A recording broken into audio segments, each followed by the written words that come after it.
swaying in the breeze, but one soul lies anxious, wide awake. Hello, everybody. Welcome to Life with Anita. I am back again with another review. This documentary is called Our Father. Now, when I first saw the title, I was like, okay, Our Father. I was like, is this like a church scandal? What is going on? But as I watched it, I was like, oh my God. I couldn't believe it. So, Indiana, there's this doctor back in the 70s and 80s.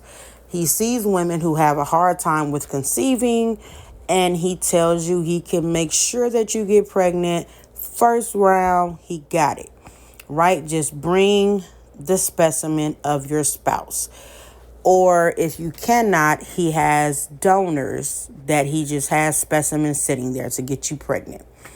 So, all these ladies go to him. He's referred as like this top doctor to make sure that you get pregnant if you're dealing with infertility and you want to have a baby.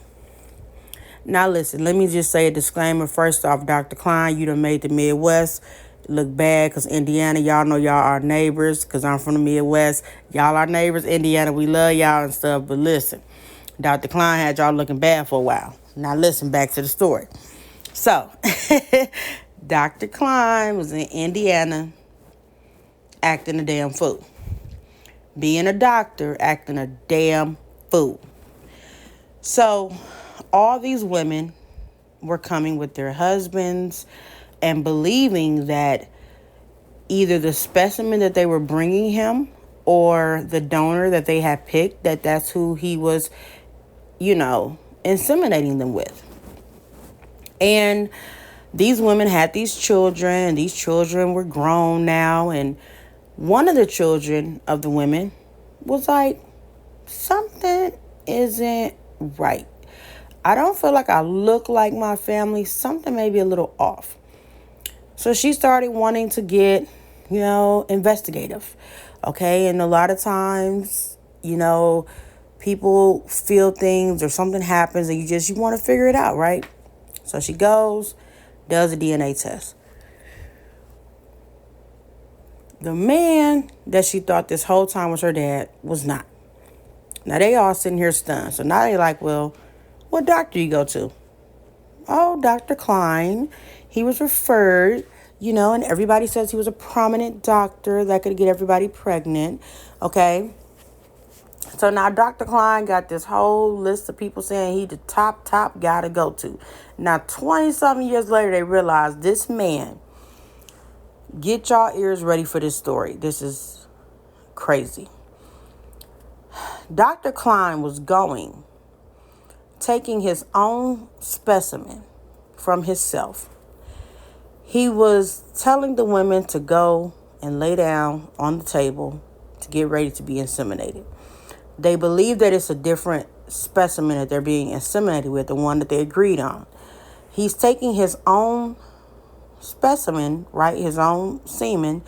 He is putting it in these women and getting these women pregnant. They're having these children, but they're actually his children, right? I was sitting looking at the screen like, I'm sorry, what? Now, the first girl starts finding out something ain't right. Then she starts this chain of posting online, talking about what happened to her. Then all these other people start going to get DNA tests. Now they all link and realize they all have siblings. And that their dad is this Dr. Klein man. But they thought all this time their mom had been inseminated with the sperm that she asked for, right? So now it's years and years are going by, and it's more and more people coming up that he's the father of. Now, he done moved on, acted like he didn't do it. He got a whole wife and kids, right? Let me tell you what baffled me the most. He went and became a pastor. And I was like, wait a minute, what? Became a pastor, was acting like he knew nothing about what was going on. So then one of the kids was like, I'm going to outsmart him. She called and talked to him like she just was, She had heard some stuff and wanted to get his side of the story. Oh my God. I don't know if he was aging bad or what, but he just started talking and not realizing that he was telling on himself. But because there was no laws in place to make him be criminally charged for what he did, he kind of got away with it. And it was 20 some years later. So the time had definitely went past, right? Now, as the screen is rolling and the documentary going, they like, okay, they like child number 28. I'm like, damn, that's a lot of people he did that to, right? So I'm like, damn, 28 is a lot of kids. Dr. Klein, you really was doing the most, bro. Hold on. So then we keep going. We keep going. Then it's child number 43. I said, now wait a damn minute. I said, I'm not tired. It's the middle of the day. I know I can read very well. I said, child number 43. Now then, child 43, come on, child 43 say, what kind of shit is this? How y'all didn't know what the hell Dr. Klein was out here doing after, like, it was people who worked in the office with him. So then I was with child number 43 on that one because I said he had a receptionist. He had partners he was working with. How y'all didn't see this man going in and out the bathroom suspiciously before he had to inseminate women? And then it's like, what the hell? Okay, and so I'm over here on real gangster time with child 43 because he like, this really some bullshit. Y'all, this is fucked up. I'm like, I feel you on that because that's crazy. So I'm like, okay, maybe so stop at like 45. I don't think Dr. Klein was that wild with it. Oh, by the time Dr. Klein gets 70, way more kids done came out. Now, by the time he goes to court, he don't go to court for what he did. He goes to court because he threatened one of the kids who said that they were going to out him for what he had did. Then he gets time served and a $500 fine just for threatening one of the kids that he basically did whatever he wanted to and became the father of it against the parents' will. So now, by the end of the documentary, he back being a pastor in the church. He old. He tell the judge, give me mercy. Because, I'm an upstanding citizen and a pastor. I said, you know what? How in the hell did this man get away with this? Now, they then started this internet thing where every kid that gets tested, their DNA come back and show that other siblings out there have the same dad, which is this Dr. Klein.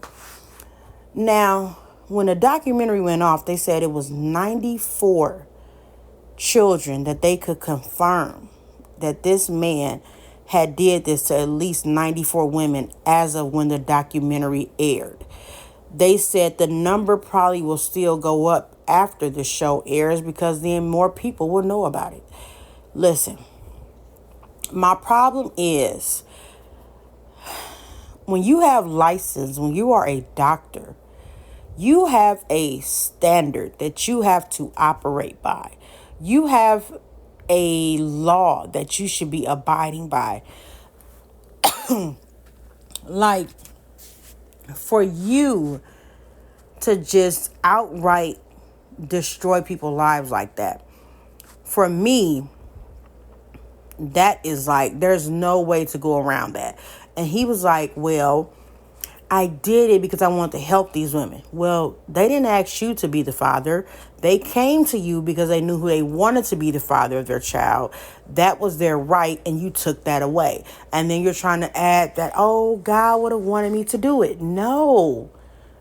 And I don't play like that because don't put God in no mess. God don't bless mess. God is not a part of mess.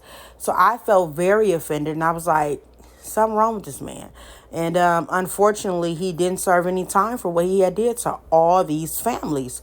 And I'm just like, what was really going on back in the 70s, 80s that this man was just allowed to run rampant in an office like that? And then when they talked to his colleagues, the receptionists, they were like, we didn't see anything going on that was weird. Like, we thought he was just doing a great, amazing job as a doctor. He was getting every patient pregnant, and it was all successful. And it was like, listen, I get the clinics when they got a high success rate, you figure that they're doing their job. But, I mean, something had to be off. Something had to be of concern. You know what I'm saying? But unfortunately, Dr. Klein was just running rampant. And it's unfortunate the lives that he destroyed in the process. And they then said that there have been 45 other doctors that have been found to have did the same thing to other patients. I just feel like as doctors, as professionals, like, please value the fact that you get licensed. Like, value the fact that you have a standard to operate by. Don't mess up others' lives because you want to abuse your power and what you have the position that you're put in to do. Like, don't do that to people. That's not right. It's not fair. So y'all go and check that documentary out. It's called Our Father on Netflix. Hope y'all enjoyed this episode. I'll be back with more. Thank you guys for tuning in. Have a great day, evening. Check y'all later. It's your girl, Anita. Life with Anita. Fearing all manner of cruel acts and raids for your